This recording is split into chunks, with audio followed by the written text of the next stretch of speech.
프로티나는 단백질을 분석해서 신약 개발을 돕는 바이오 기업이에요. 쉽게 말하면 제약회사들이 새로운 약을 만들 때 꼭 필요한 단백질 지도를 그려주는 회사죠. 오늘 이 회사를 초보자도 이해할 수 있게 쉽게 설명해 드릴게요. 프로티나는 2017년에 설립된 회사로 본사는 서울 성북구에 자리 잡고 있어요. 시가총액은 약 3,500억 원 규모인데요. 쉽게 말하면 웬만한 중소도시 1년 예상과 맞먹는 꽤 큰 규모랍니다. 이 회사는 2024년 7월 11일에 주식시장에 첫 발을 내딛었는데 처음 공모가는 주당 14,000원이었어요. 그런데 지금 현재가를 보면 무려 47,000원. 공모가 대비 3배 넘게 뛰어오른 거죠. 상장한 지 얼마 안 됐는데 이 정도 상승이면 시장의 관심이 얼마나 뜨거운지 느껴지시죠? 자, 그럼 프로티나가 실제로 어떤 일을 하는 회사인지 쉽게 풀어볼게요. 프로티나의 핵심 기술은 SPID라는 플랫폼입니다. 어렵게 들리지만 한 문장으로 요약하면 이렇습니다. 피 한 방울 속에서 병의 신호를 기존보다 1000배 더 예민하게 잡아낸다.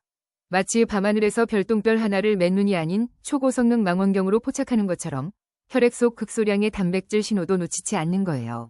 첫 번째 사업은 이 SPID 기술 자체입니다. 우리 몸 안에서는 단백질들이 서로 손을 잡았다 놓았다 하면서 신호를 주고받는데요.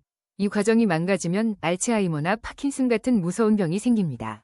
프로티나는 이 단백질들의 악수 장면을 단 하나의 분자 수준에서 형광빛으로 카운팅해서 잡아냅니다.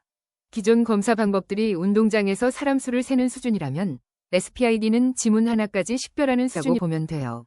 두 번째 사업은 알츠하이머 조기 진단 키트입니다. 현재 알츠하이머는 증상이 나타난 뒤에야 발견되는 경우가 대부분이에요. 하지만 프로티나의 키트는 혈액 한 방울로 아직 증상도 없는 초기 단계에서 이상 신호를 감지할 수 있습니다. 2026년 상용화를 목표로 FDA와 유럽 CE 인증을 준비 중이에요. 조기에 발견하면 치료 가능성이 훨씬 높아지니까 이 시장의 가치는 어마어마하겠죠. 세 번째 사업은 글로벌 빅파마 5곳과 하는 신약 타깃 발굴 서비스입니다. 쉽게 말해 제약 대기업들이 새로운 신약을 개발할 때 어떤 단백질을 공략해야 할까를 프로티나 기술로 찾아주는 거예요. 이미 세계적인 대형 제약사들과 공동연구 계약을 맺었다는 건 기술력을 글로벌 시장에서 공식 인정받았다는 강력한 신호입니다. 연구 용역 수익으로 안정적인 현금 흐름을 만들면서 동시에 기술 이전 계약으로 더 큰 수익을 노리는 구조예요. 정리하면 프로티나는 초고감도 기술 하나로 진단 시장과 신약 시장, 두 마리 토끼를 동시에 잡으려는 회사입니다. 자, 이제 가장 중요한 숫자 이야기를 해볼게요. 프로티나의 지갑 속을 한번 들여다봐 볼까요? 2025년 기준으로 프로티나의 매출액은 약 75억 원입니다. 얼핏 들으면 꽤 큰 숫자처럼 느껴지죠? 그런데 문제는 영업이익이에요. 무려 마이너스 70억 원입니다. 쉽게 말하면 75억 원을 벌었는데 145억 원을 썼다는 뜻이에요. 영업이익률이 마이너스 93.3%라는 건 100원을 벌기 위해 193원을 쓴다는 거예요. 일반적인 회사라면 심각한 신호지만 바이오텍 플랫폼 기업에게는 조금 다르게 봐야 해요. 지금은 돈을 버는 시기가 아니라 미래를 위해 씨앗을 심는 시기거든요. 그럼 주가는 어떻게 평가할까요? 먼저 즉 주가 수익 비율을 볼게요. 이건 쉽게 말해서 이 회사 주식이 비싼지 싼지 알려주는 지표예요. 삼성전자의 는 보통 10배에서 15배 사이인데요. 프로티나는요? 이 아예 없어요.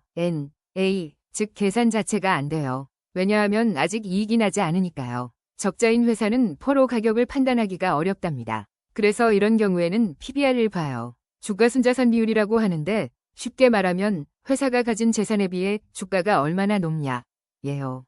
삼성전자 PBR이 약 1배 수준인 것과 비교하면 프로티나의 PBR은 약 10배에서 18배로 추정돼요. 상당히 높죠. 이건 시장이 지금 당장의 자산보다 미래 가능성에 훨씬 큰 프리미엄을 붙이고 있다는 신호예요. 정리하면 지금 프로티나의 재무 상태는 솔직히 녹록지 않아요. 적자는 분명한 사실이고 주가도 상당히 높은 기대치를 반영하고 있어요. 하지만 바이오텍 플랫폼 기업은 원래 이런 초기 단계를 거치거든요. 긍정과 부정, 균형 있게 보는 눈이 필요한 시점입니다. 프로티나는 2024년 7월 11일 공모가 14,000원으로 코스닥에 첫 발을 내딛었습니다. 상장 직후 시장에 뜨거운 관심을 받으며 주가는 빠르게 치솟았고 최고가 65,400원까지 도달했습니다. 공모가 대비 무려 4.6배 이상 오른 거예요. AI 신약 개발이라는 키워드가 투자자들의 마음을 사로잡은 덕분으로 보입니다. 하지만 이후 주가는 조정을 받으며 현재 47,000원 수준에 머물고 있습니다. 고점 대비로 계산하면 약 28% 하락한 셈이죠. 그래도 공모가와 비교하면 여전히 3배 이상 높은 수준입니다. 처음 청약에 참여한 투자자라면 아직 큰 수익 구간에 있는 거예요. 주식 초보자분들께 한 가지 말씀드리면 이런 바이오 성장주는 기대감에 따라 급등했다가 조정받는 패턴이 자주 나타납니다. 단기 등락에 흔들리기보다 회사의 기술력과 성장 가능성을 함께 살펴보는 시각이 중요합니다. 자, 이제 핵심 정리해드릴게요. 먼저 투자 포인트 3가지입니다. 첫째, 글로벌 빅파마 5곳이 함께 연구한다는 건 기술력을 세계가 인정했다는 뜻이에요. 연구 용역 수익도 꾸준히 늘고 있죠. 둘째, 혈액 한 방울로 알츠하이머를 조기 진단하는 키트, FDA 인증까지 추진 중입니다. 수조 원 규모 시장에 남들보다 먼저 들어갈 기회예요. 셋째, 상장 후 최고 367% 상승, PPI 분석 원천 기술로 진단과 신약 발굴, 2마리 토끼를 동시에 잡는 플랫폼입니다. 반면 리스크도 냉정하게 봐야 해요. 첫째, 매출 75억인데 손실이 70억입니다. 아직 상용화 전이라 수익 구조가 불안정해요. 버티는 체력이 관건이죠. 둘째, FDA 인증이 늦어지면 상용화도 밀립니다. 그 사이 경쟁사가 치고 들어올 수 있고 추가 임상 비용도 부담이에요. 기술력은 확실하지만 인증과 흑자 전환까지 시간이 필요한 기업입니다. 자, 오늘 프로티나 핵심만 정리할게요. SPID 기술로 기존보다 1000배 민감한 진단, 빅파마 5곳과 손잡고 상장 후 주가는 무려 367%나 뛰었죠. 다만 플랫폼 초기라 적자는 계속되고 있고 FDA 인증과 기술 이전 성사 여부가 앞으로 주가를 결정할 핵심 변수예요. 투자 결정은 반드시 본인이 직접 판단하세요. 오늘 영상이 도움이 됐다면 허니라이프 채널 구독과 좋아요, 알림 설정까지 부탁드려요. 달달한 꿀 정보, 허니라이프와 함께해요.